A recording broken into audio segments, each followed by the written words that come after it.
Welcome back to The Explainer. Okay, let's just dive right into this. Have you ever had that sudden kind of creeping sensation that the years are just slipping by way faster than they used to? I mean, one minute you're ringing in the new year and literally the next you're buying Halloween candy, completely wondering where the last 10 months went. Well, you're definitely not alone. Today, we're unpacking a fascinating, pretty much universally experienced phenomenon, the mystery of fast time. We're going to look closely at the underlying neurology of why your brain is literally editing your life behind the scenes. And more importantly, we'll talk about how you can take the director's chair back. So, wait, wasn't it just 2022? I know I've asked myself this exact thing recently. Honestly, maybe even this morning. Think about it for a second. Birthdays seem to arrive quicker every single year. The holidays just come and go in what feels like the absolute blink of an eye. You glance at a calendar, and suddenly entire months have just evaporated without a single trace. It's almost disorienting, right? Feeling like you're hurtling through your 30s, 40s, or 50s at a speed that feels entirely unprecedented compared to your past. Life just feels stuck on fast forward. But here is the core mystery we're investigating today. We need to answer a profound and actually slightly unnerving question. Is time actually moving faster in the physical universe, or is your brain quietly, secretly editing the footage of your life, cutting out massive chunks of your existence without your permission? Well, it turns out the answer lies hidden in the biological quirks of exactly how human memory is constructed. Let's get into Section 1, How Your Brain Edits, the Mechanism of Time. To actually solve this mystery, we first have to confirm a basic, unshakable scientific truth. Time itself hasn't changed at all. A second today is exactly as long as it was when you were just 5 years old. The laws of physics are perfectly intact, I promise. So the culprit isn't the clock on your wall, it's the one inside your head. You see, your brain doesn't actually experience time like a mechanical clock ticking away seconds and minutes. Instead, it measures time retrospectively through memories.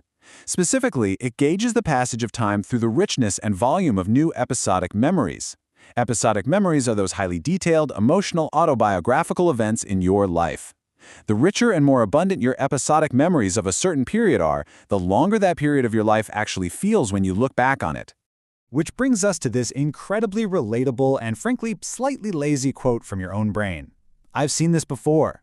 Imagine your brain as a projectionist in a movie theater. For a brand new blockbuster, the projectionist is wide awake, checking the focus, adjusting the audio, soaking in every single frame. But imagine you force that exact same projectionist to sit down and watch the same predictable movie every single day for years. Eventually, the projectionist puts down the popcorn, stops paying attention, and basically falls asleep in the booth. It stops recording the details because, well, it already knows exactly how the plot unfolds. It just assumes it has all the data it needs. Think about the relentless, kind of hypnotic loop of adulthood. You wake up, commute, labor, scroll, sleep, and repeat. Day in, day out. From an evolutionary biology standpoint, your brain is an insanely energy-hungry organ. It consumes about 20% of your body's calories. So to survive, it's evolved to be incredibly efficient, constantly looking for ways to save metabolic energy. When it encounters non-threatening, non-novel stimuli, like your daily commute or your standard Tuesday morning meeting, it just goes on autopilot. Why waste precious mental energy recording intricate, high-resolution details of something it has already successfully navigated 1,000 times? It just completely stops hitting the record button. Notice how this lack of recording snowballs into massive time compression. This brings up a fascinating psychological concept often called the holiday paradox. The paradox is that when you're in a deep routine, time feels like it's passing very slowly in the present moment simply because you're bored. But retrospectively, because your brain didn't record any unique anchor memories, that entire block of time shrinks down to absolutely nothing.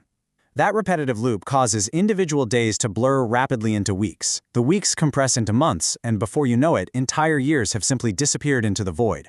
Your brain edited out the repetition to save mental space and energy, and in doing so, it literally edited out your perception of time itself. Section 2, The Childhood Contrast, Why Summer Lasted Forever. Let's use your own past as a control group for this psychological experiment. I want you to think back to when you were a kid. Do you remember how a single summer felt like an absolute eternity? You could somehow fit endless, sprawling adventures just between the months of June and August. Why is that? Well, because childhood was absolutely packed with major novel events. Your first day of school, balancing on your first two-wheel bicycle, making your first best friend. Everything was completely new and honestly, sometimes a little scary. Because every single experience was utterly unique, your brain couldn't rely on autopilot. Neuroplasticity was in overdrive. Your brain was constantly in this active learning mode, forced to record everything in 4K IMAX, generating thousands upon thousands of deeply detailed, high-resolution memories just to ensure your future survival.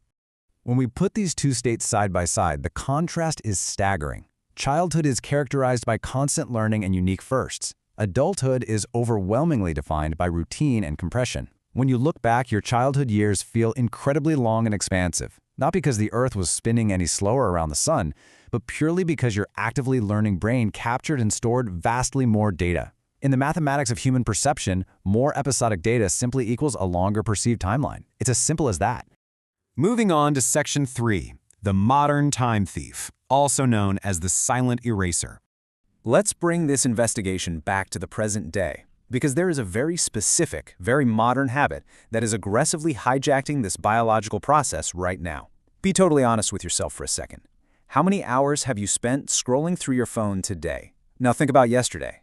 Try to actually recall the specific videos, articles, or posts you watched just 24 hours ago. It's tough, right? You probably can't remember almost any of it. It's just a giant, continuous blur of content. This creates a massive cognitive dissonance. Scrolling feels like an activity in the moment, but it registers to your memory banks as an absolute blank space. Here is the ultimate modern trap.